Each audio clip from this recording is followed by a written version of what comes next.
My fiancée demanded I give her parents a share of my business as a wedding gift.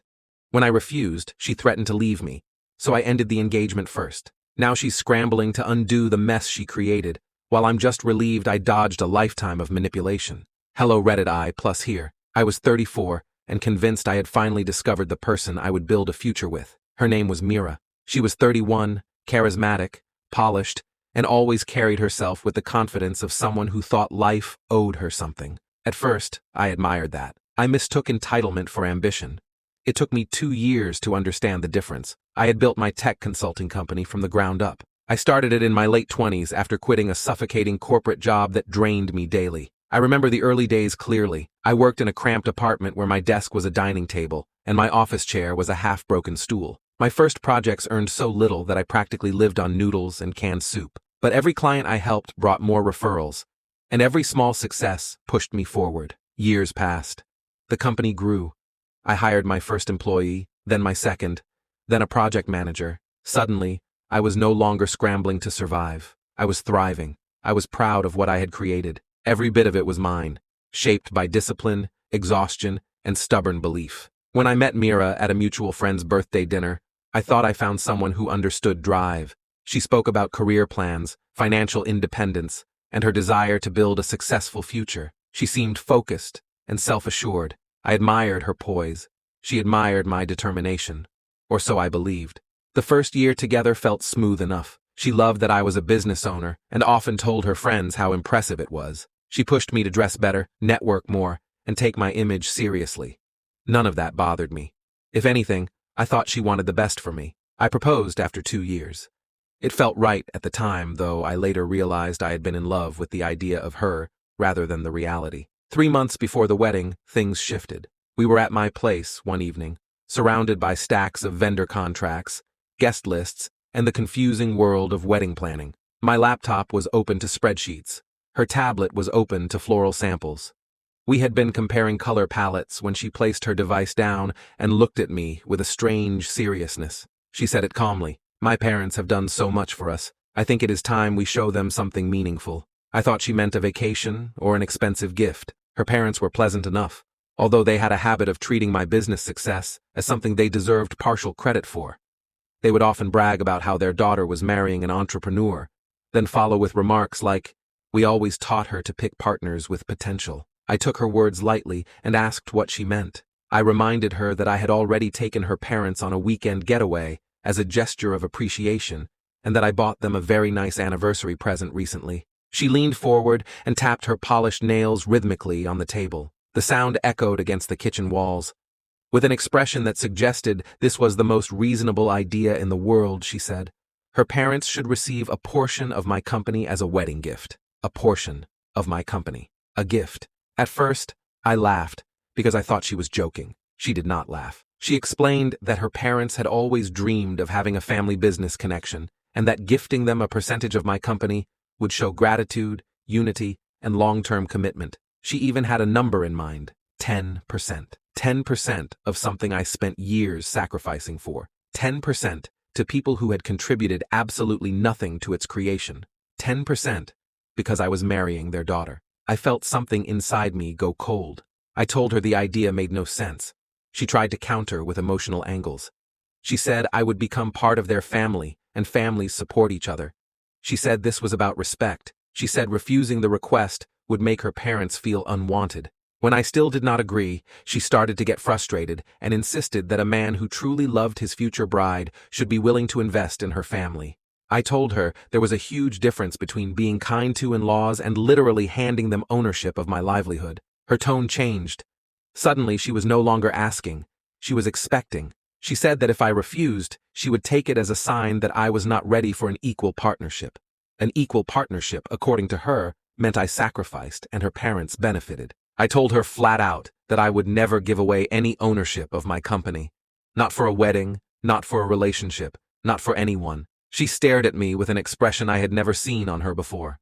It was a strange mix of calculation and disappointment. Then she said, if I could not agree, she would reconsider the engagement. There are moments in life when clarity hits like a tidal wave. That was mine. Before she could continue her speech, I told her I was ending the engagement.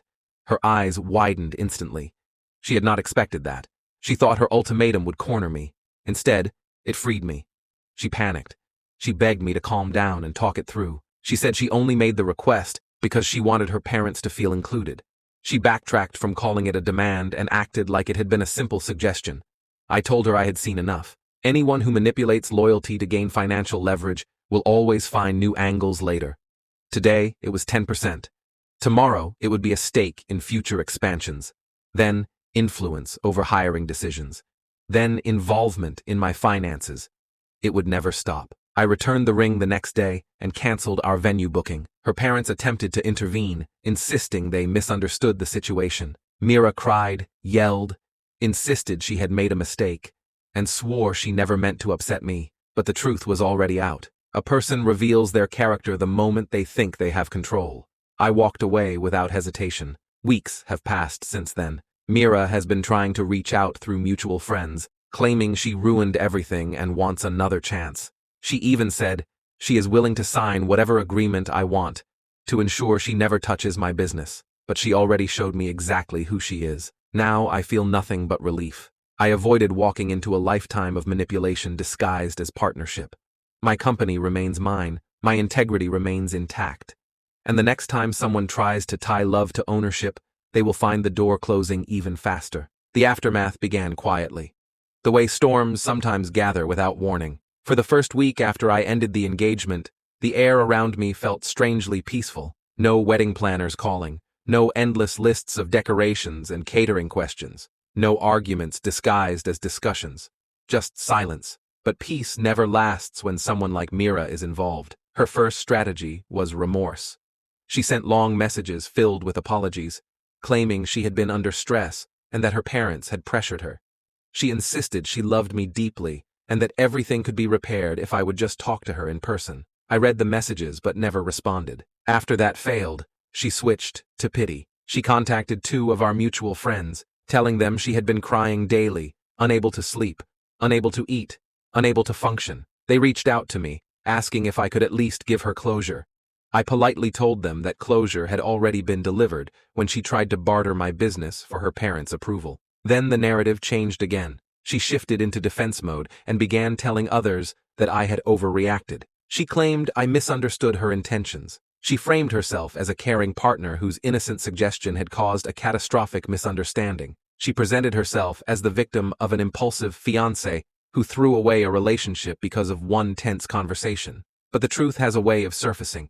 One of my employees, a quiet but observant woman named Flora, overheard Mira talking to her parents one day during a video call. This happened months before the engagement ended, but Flora had never told me until after the breakup. According to her, Mira had been discussing the idea of my business belonging to both families, and mentioned that it would be smarter if her parents had some control early on, so they could guide me in making better decisions. Hearing that made something inside me settle. It confirmed everything I had suspected.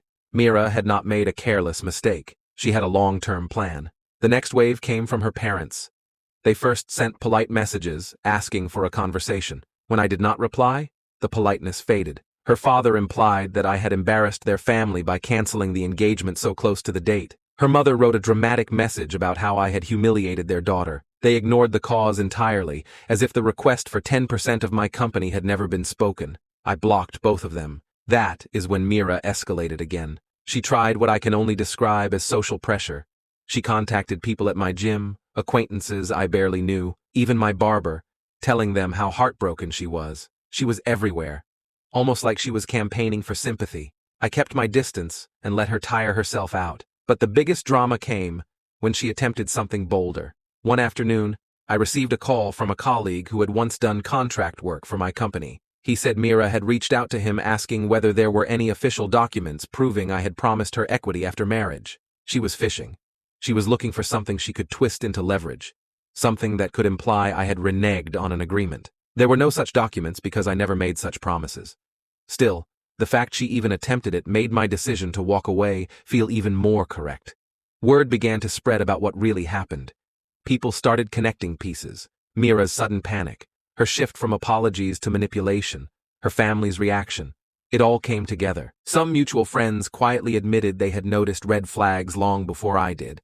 They said she often bragged about how her life would change dramatically once she married me, how she planned on upgrading her lifestyle, how she expected to influence decisions I made in my business one day. None of them had told me earlier. I suppose people rarely want to get involved in a couple's problems. I do not blame them. Eventually, Mira realized her approaches were failing. Her messages grew shorter and colder. She stopped pretending to be heartbroken and instead tried to shame me. She accused me of abandoning her. She said I lacked loyalty. She said any real man would prioritize unity over finances. I responded only once, sending a short message. Unity cannot exist where control is the goal. After that, I blocked her number. That was 2 months ago. Since then, my life has taken an upward turn. My business is thriving. I hired 2 new employees, both incredibly skilled. I moved into a new office space. I even took a short trip abroad, something I had not done in years because I had been so focused on building the company. People keep asking if I feel lonely now that the engagement is over. The truth is, I've never felt more centered. I wake up each morning without the weight of someone else's expectations dragging me down. The quiet feels like freedom. Occasionally, I hear snippets about Mira through friends. She is dating again, but her reputation has taken a hit. When someone asks about me, she changes the subject. When her parents talk about the broken engagement, they blame me entirely, but avoid mentioning the business demand. They keep that part hidden because it exposes the truth, and I am perfectly fine with that. Because at the end of all this, I did not just walk away from a manipulative relationship. I walked toward a version of myself who values peace, independence, and self-respect. I dodged a future where I would be married into a family whose affection relied on financial gain. I escaped a life where every decision I made would be scrutinized by people who saw my success as their entitlement. And that is a freedom far greater than any wedding could have offered.